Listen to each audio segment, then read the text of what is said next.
Hey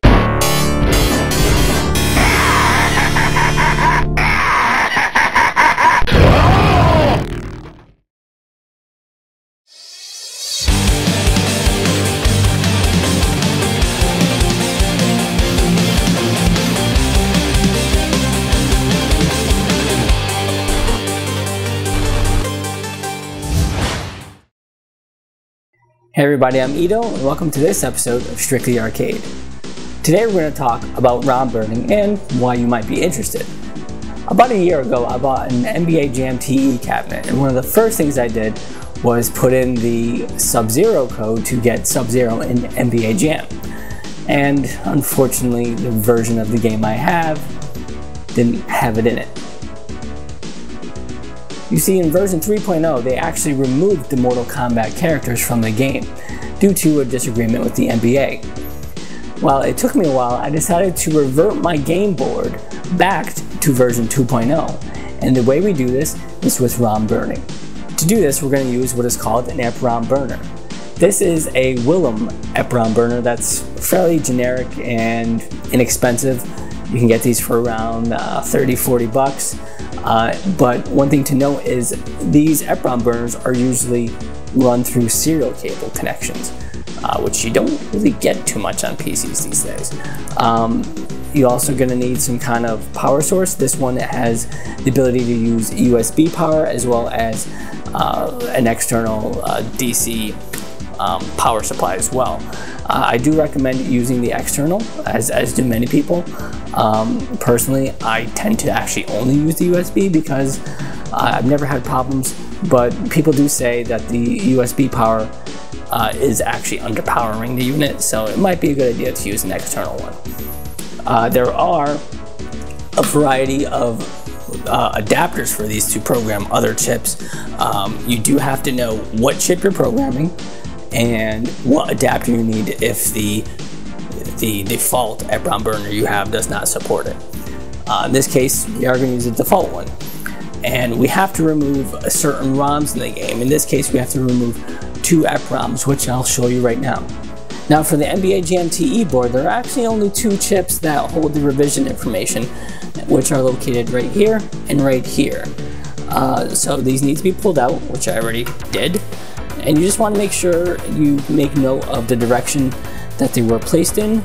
There's little notches here. You want to make sure that the notches are put back in the correct orientation once we, write the ROMs.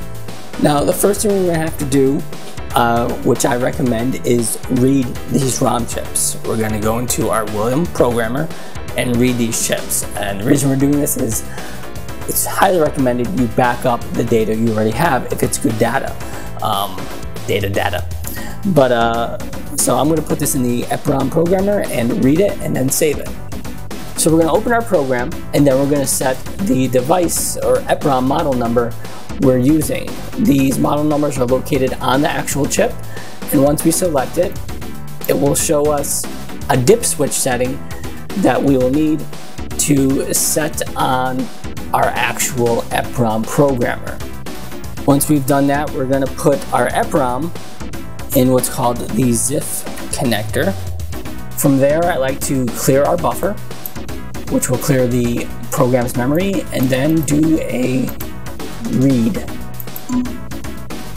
As you can see, it's starting to read the chip, and it is literally creating a file of what is on the actual chip. And once that file is created, we're just going to do a file save as, name it, original NBA Jam TE file, and maybe put the ROM number. In this case, it's UJ12, and we'll take it from there. Now, I hope you guys can see this stuff. Unfortunately, the computer I'm using is a little old because it's the only one I have with a actual serial connection and XP still on it. So I couldn't use a video capture program on my PC because it wasn't powerful enough. Now that I've read and saved my Eprom files, strictly for backup purposes at this point, it's time to erase these Eprom chips. Now, most Eprom chips that I've come in contact with are what are called windowed erasable chips. Something like that. They're actually probably called something different, but I call them windowed erasable chips. And what that means is there's actually a glass window under the sticker. A lot of boards actually are missing these stickers, so you might just have the windowed ROM showing up, which I will show you right there if you can see it, a little window. And what that window does is exposes some kind of, I don't even know what it's called. Basically, if you put sunlight on this thing, it will erase it. And we're going to use what is called a UV eraser to erase this chip so we can reprogram it. Now, you don't need to erase these chips. You can buy blank chips online if you want to keep your original, but I like to reuse my chips because, like I said, I back up my files, so if I ever want to revert, I can, you know, get a new chip later or erase this again and, you know, rewrite those files. So I'm going to erase this in what, again, is called the Eprom Eraser, which is this thing. And what it does, it shines UV light on the actual chips. It has a little drawer here. You just take your chip. I do recommend cleaning these if you have some extra sticker stuff on there. You just pop it in. Set our timer, which I like to do around between 50 and 60 minutes. Some people do less. Turn it on. See our UV light is on. And again, that's just shining UV light right on those windows and erasing the Eprom data. Well, it's been about 50 minutes and we have erased our Eproms. As always, you want to check to make sure that these have actually been erased. So let's do that now. So we're going to pop in our chip and hit this icon here to do a blank test. And what it'll do is it will check the entire chip to see if there's any kind of data on that chip. If it's good, it will verify that the chip is erased. So our device is empty. So we verified it's been erased. And now we're going to load, we're going to first clear our buffer just to make sure we have no leftover data in there. We're going to open our new ROM file we want to burn. Some of you might be asking, where do I get these ROM files? Well, you could actually use MAME ROM sets. So I'm not going to tell you exactly where to get MAME ROMs, but I'm sure you guys can figure it out. So we're going to open our 2.0 ROM set, and we need to select UJ and UG12 as one of the ROMs we need to burn. Hit open. And it says binary loaded OK, and then we're gonna program the chip. So programming the chip doesn't take too long. You're looking at maybe like, I don't know, 2-3 minutes. And we're gonna do this for both chips and see our results. Well, the chip's finished programming, so let's pop these chips back in the board and try it out. So I booted up the game, and it's going to do the Rom Check, which is, actually some people actually shut this off, I leave it on. It's actually not a bad idea to have on because, you know, we just rewrote the ROMs, and it might give us an error here if, you know, something was burned bad. Now, you also get the CMOS check. That should normally revert to default, so it should give you an error because it's, you know, reverting back to its factory settings because we rewrote the ROMs. I already tested this, so mine says okay because I already put everything to the settings I want.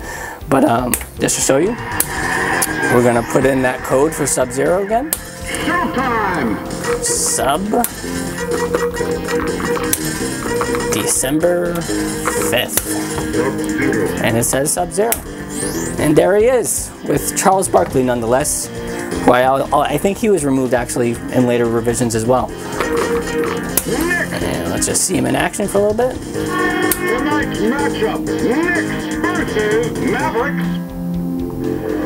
And there he is. Here's the tip.